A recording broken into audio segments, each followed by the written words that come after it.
Sala, Nilasari. Palagay ko alam niyo ng dahilan kung bakit kami narito. Lalo't kailangan kong bawi ng brilyanteng tunay na ako'y nagmamarami. Hindi ko yun ibibigay sa'yo. Nagliliwanag ang kanyang palad. May sanggol sa kanyang sinapupunan. Napakagandang sanggol na babae ng iyong anak, Nilasari. Anong papangalan mo sa kanya? Deshna. Yun ang itatawag natin sa kanya. Tanda na siya ay aking anak.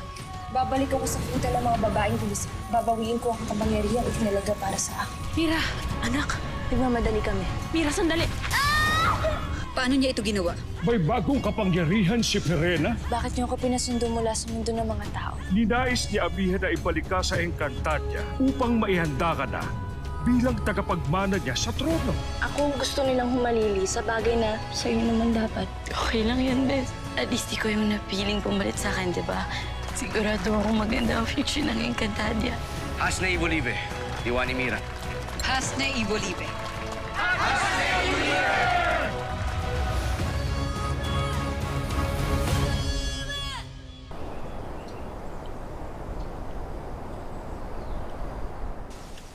Isang maligaya at matiwasay na pagluluwa, Nilasari.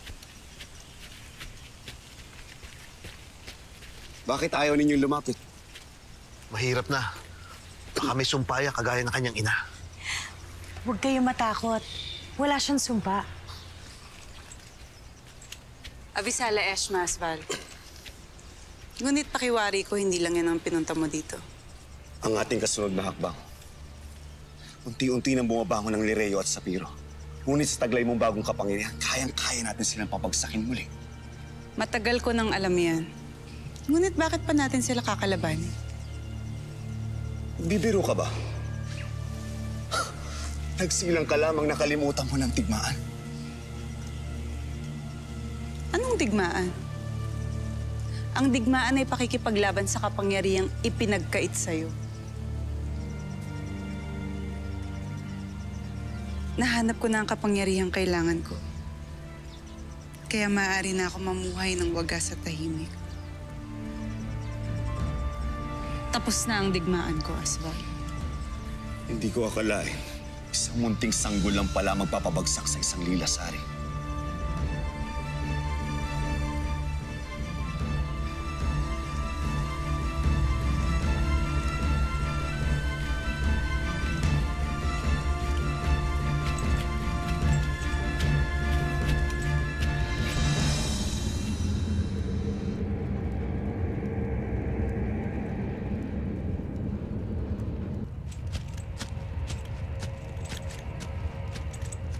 Panginoon.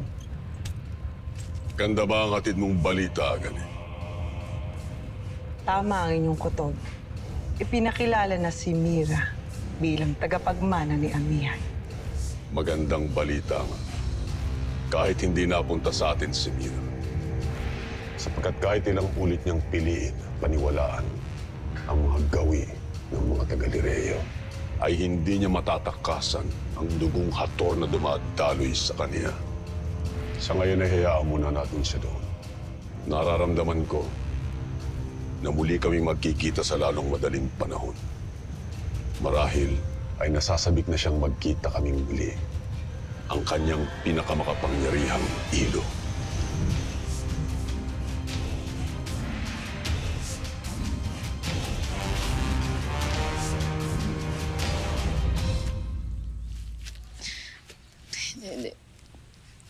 Hindi. Huwag ka magpapa-affect, Lira. Ginusto mo to. Sila nga ang tanging paraan ngayon. Kung may moral lesson man dito, yun ay pagtitiis. Yun naman yung lesson na kailangan ko, di ba, Lord?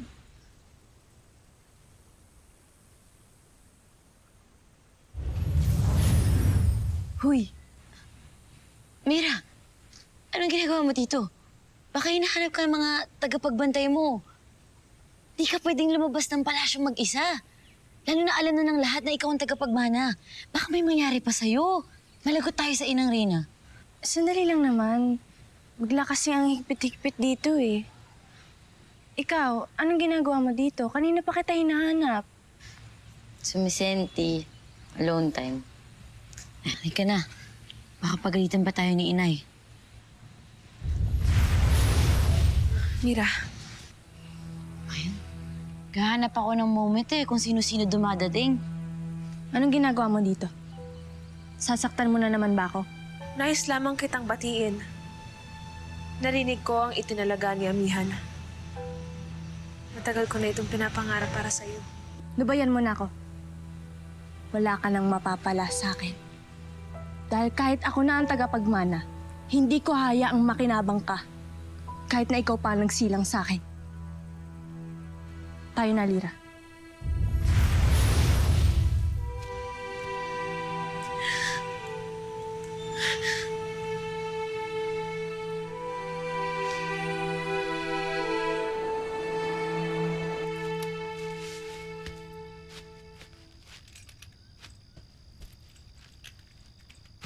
Kumusta na si Lila Sari at ang kanyang anak?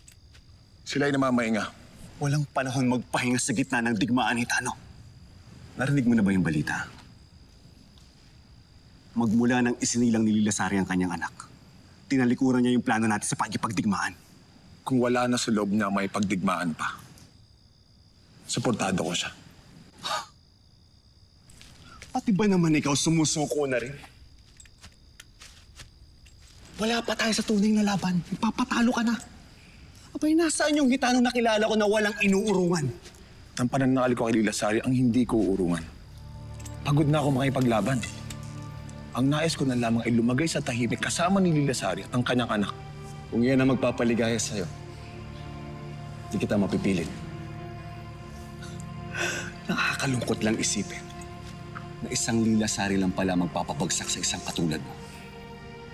At pipili ka na rin lang ng babaeng mananaig sa puso mo. Isa pang isinumpang nila lang. Isinumpa na magkaroon ng anak na hindi ka magiging ama kailanman.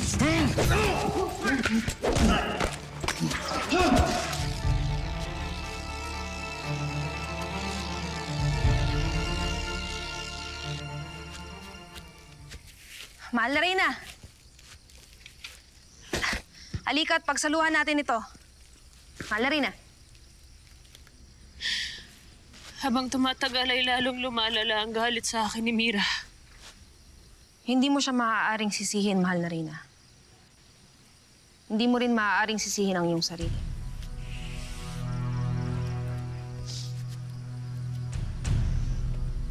Bakit nga ba mas mabigat ang nadarama ko ngayon, Kurna? Dahil kulang na kulang ka, Pirena. Hindi sapat ang iyong kapangyarihan. Wala kang hukbo. Kaharian o mga kaanib. Lumulubha ang sakit na nadarama kapag nag-iisa. Ako na lang ang tangi mong kakampi, Pirena, kaya makinig ka sa akin. Magpakatatag ka at ilipat mo ang sakit at pangungulila upang maging determinasyon at galit para mabawi ang lahat ng inagaw nila sa'yo.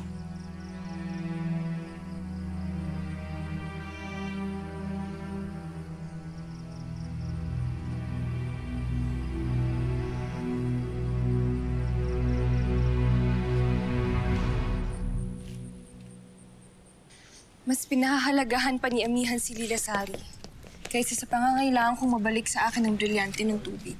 Alena, ayon sa iyong salaysay ay nagdadalang diwata si Lila Sari.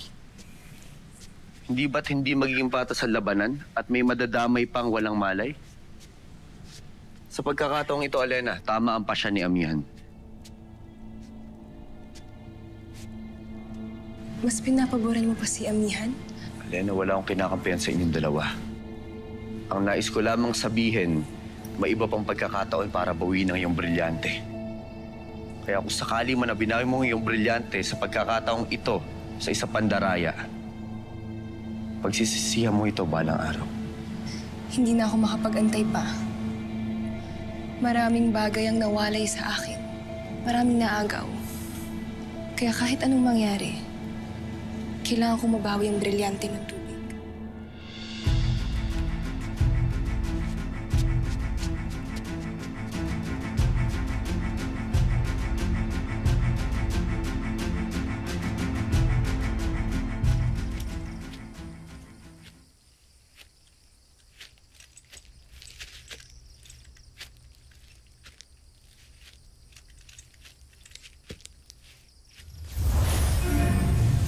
Ano na naman ang ginagawa ng isang taksil na pasneyang gaya mo sa aking kuta? Nagsilang na ng sanggol si Lila Sari sa iyong ama. Ibago ka ng apwe. Anong pakialam ko? Kung ang iba kong ang apwe ay hindi ko pinapahalagan, ano pa kaya isang bagong silang na sanggol? Dahil yun ang dahilan ng kahinaan ni Lila Sari. Bakit sa akin mo sinasabi ito at hindi kay Hagor? Ang sabihin mo ay wala ka ng ibang mapiling kakampihan. Lalo pat batid na ni Hagor ng iyong kataksilan. At sa sandaling lumapit ka sa kanya, hindi siya magdadalawang isip na ikaw ay paslangin. Maaaring tama ka. Ngunit ikaw talaga ang sadya ko. Nasa'yo na muli ang aking katapatan, Pirena. Hindi na kay Lila Sari. At kung iyong mamarapatin, ikaw ang nais kong makasama upang pamunuan ng isang kaharian. Kung makikipagsanib puwersa ka sa akin upang mabawi ang sapiro.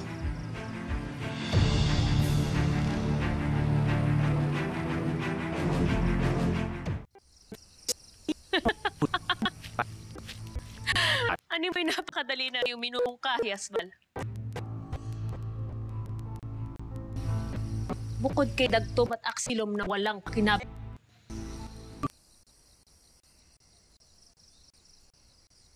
Pulutin, Mihan at Ibrahim. Susunod na susugod ka dito para sa alas mo plano. Maghanda ka muna ng hukbo na mapapangalagaan tayo. Habang hindi pa nangyayari yun.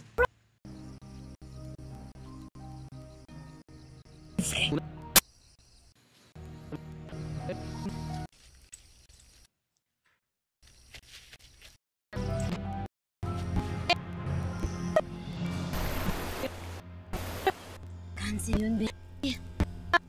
Cancel. Mali yun.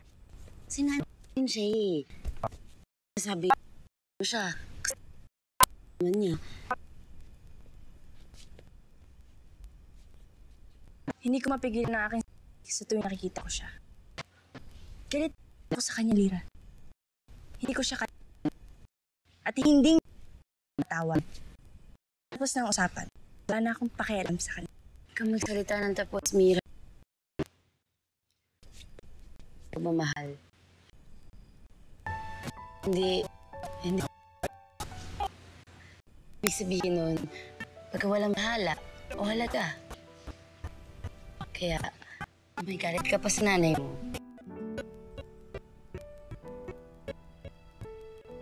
Halaga pa rin siya sa'yo. Gusto ko lang naman,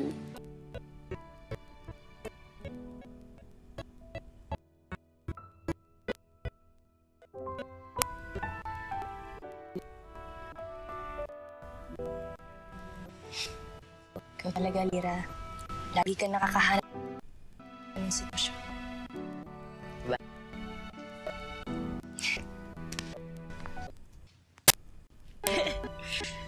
Linis pa. Hindi ba dapat narito na rin si Mira upang matutunan?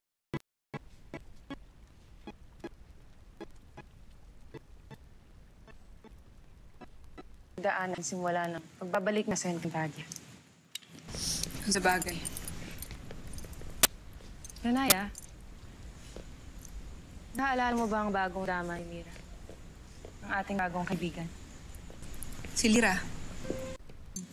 Naman siya Ako sa kanya. Ang kanilang usapan ni Mira. Hindi siya magpayo. At nararamdaman mabuti ang puso.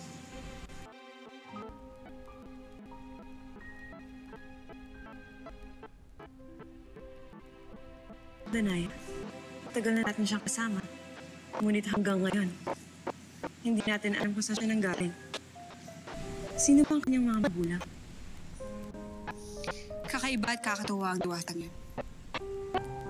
Kaya hanggat hindi siya nakakapinsala, wala tayong magiging problema sa kanya.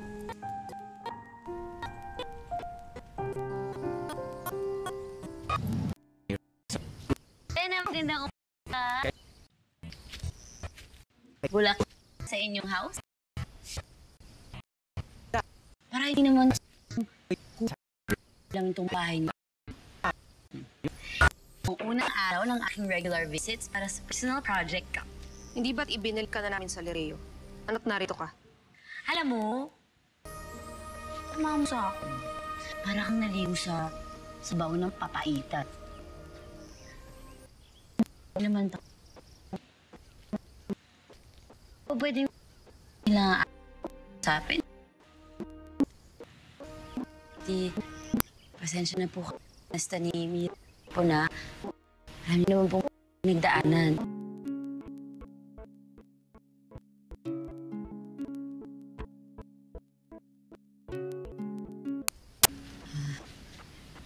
Hindi po.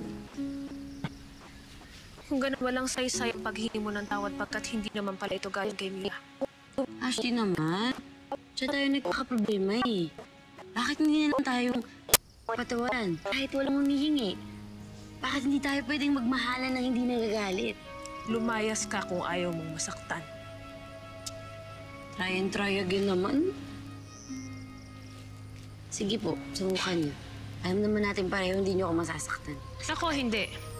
Ngunit siguro na.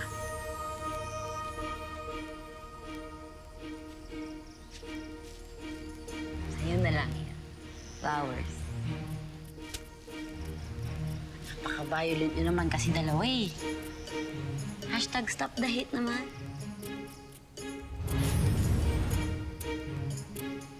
Bakit ba pinagtitiisan mo siya? Nais mo bang humahanap ako ng paraan upang mawala siya? Hindi na muna. Hindi pa nalalaman ni Amiha na anak niya ang diwatang yun. Darating din ang tamang panahon na magagamit natin siya laban sa kanyang sariling ina.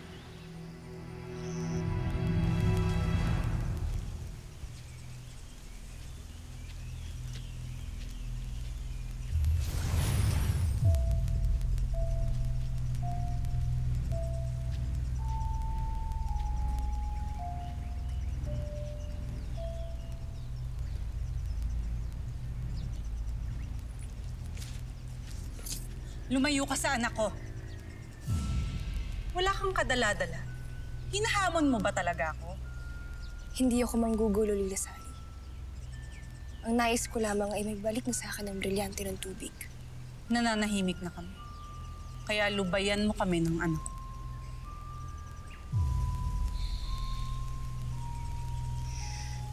Napakaganda ng iyong anak, Lila Sari. Alam na ba ni Hagar na isinirang niyo ng inyong anak? O nais mong ako ang magbalita sa kanya? Iyon ay kung hindi mo sa akin ibabalik ang brilyante ko.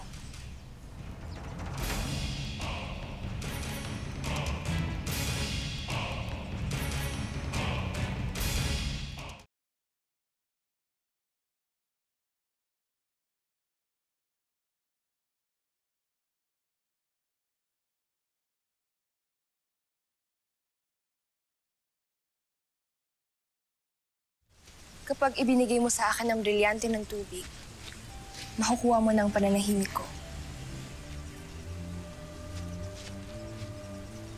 Kapag ibinalik ko sa iyo ang brilyante, ano pa ang magiging proteksyon namin ng anak ko? Hanggat hindi mo pa binibigay sa akin ang brilyante, patuloy na may gagambala sa inyo upang makuha ito. Paano nang inaasa mo ang katahimikan ng iyong anak? Pag-iisipan ko. Babalik ako bukas, Lila Sari. Aasahan kong hindi mo ko lilinlangin o tatakasan. Higit na mas alam ko ang kapangyarihan ng brilyanteng hawak mo. Kaya kung sakasakaling takasan mo ko, matutuntun ko kayo. Paalam.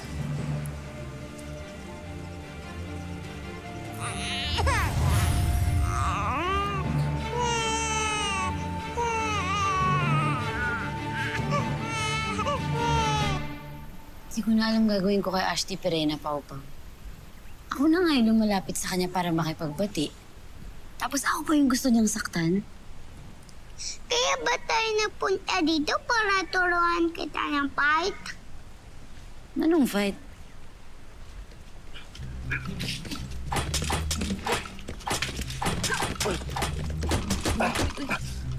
Ano ba, Akil? Sinatake Eva. Mahal na sangre. Masyado kang mahalaga sa susunod natin mga labanan.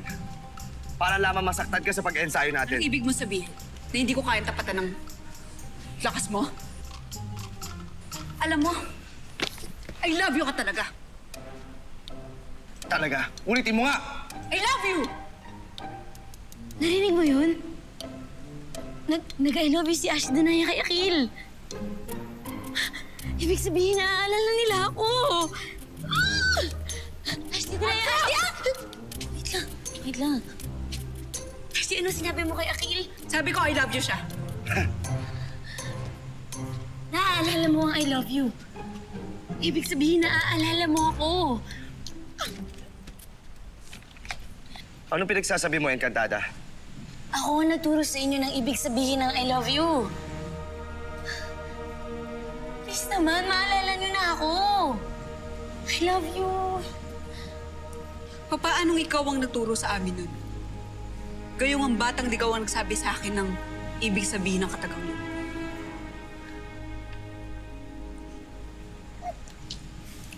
Tapos na tayo. Sangre Danaya! Alam mo ikaw?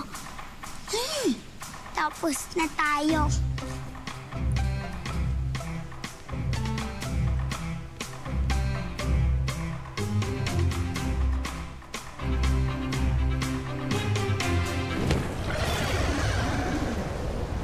Hindi namin magagapi si Hagorn at hindi namin mababawi ang Lireo kung hindi dahil sa tulong niyo.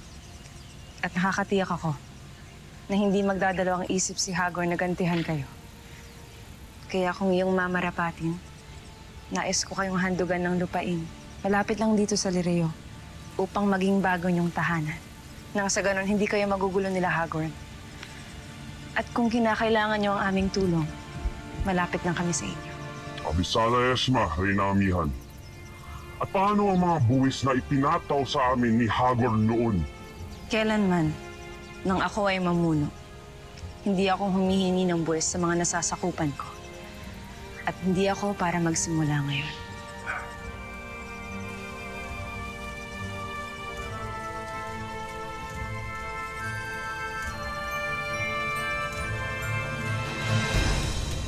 Esta Secto. Pabalik na ang mga diwata.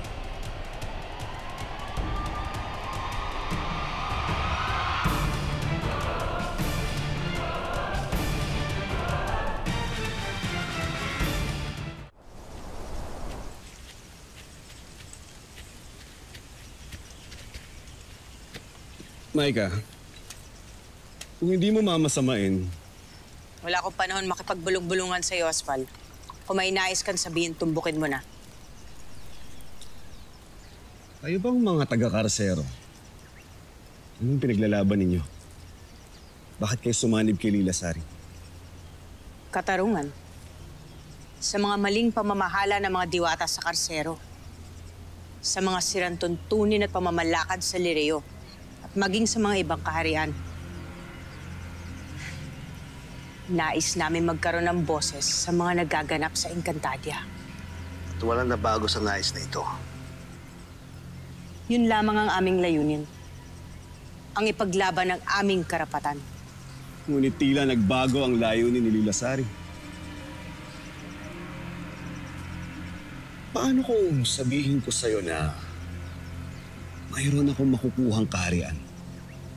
Hindi. Mababawi. Babawing kaharian. Sasama ba kayo sa akin?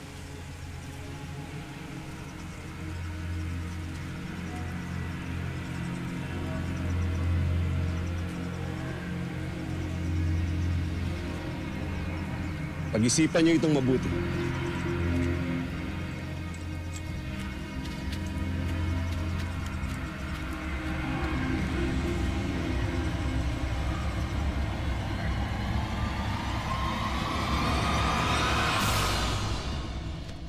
Elena, ba't nagawa pang bumalik sa kuta ng mga tulisan? Di ka ba nag-iisip? Kaya kong pangalagaan ang sarili ko, Ibaro. At hindi mo kailangang pagtaasan ng boses. Hindi kita hari. At hindi mo pa ako Reyna. Kung nais mo, babalik na lamang ako ng Lireo. Elena. Agape Ave. Tagal lamang ko sa'yo. Hindi ka na dapat nababahala, Ibaro. May usapan kami ni Lilasari. Tumaasa akong ibabalik niya ang nararapat sa akin.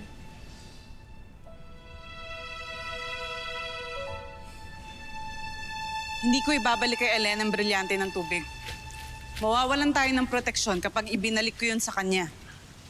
Lalo pat alam ni Hagorn kung saan tayo nagkukuta. Paano kung di niya na malaman? Ibigay mo na kay Elena ang kanyang brilyante. Maaari tayong humingi ng kondisyon. Tulungan mo tayong makalayo. Makapagtago. Makapagsimula ng mga bagong buhay.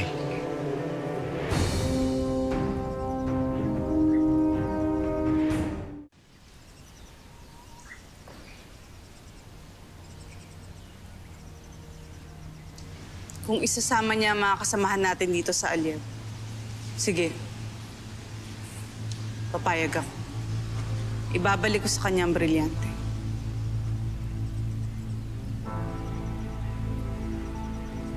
Tama ang iyong tinuran tungkol sa pagbago ng isip ni Lilasari. Kung gayon, nagbago na ba ang pasya ng babaeng tulisan?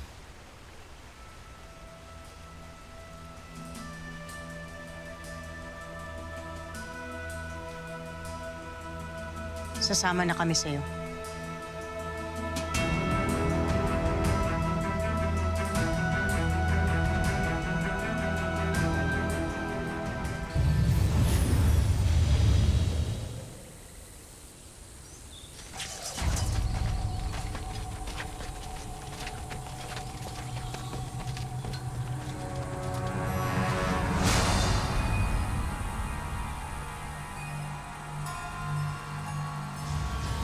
Kumusta ang mga diwata?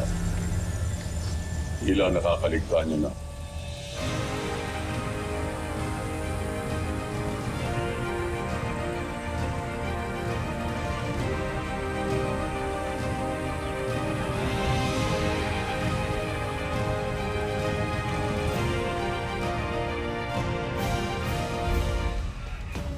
Batid kong kinasusuklaman mo rin ang sapiro. Kaya tulungan mo ko na gamitin ang aking kapangyarihan na hindi ito magiging pasanib. Wari ko may panganib na paparating sa nananahimik na kaharian ng sapiro. Huwag ka mag-alala, mahal na prinsipe. Magiging katuwang mo ako sa pagtatanggol ng sapiro. Umalis si Hagorn ng Hatoria kasama ang maraming bilang ng kanyang mga hatol. Akala niya susugod sila sa atin. Ngunit kung hindi sila nagtungo sa atin, saan sila patungo? Abisala, mahal kong asawa.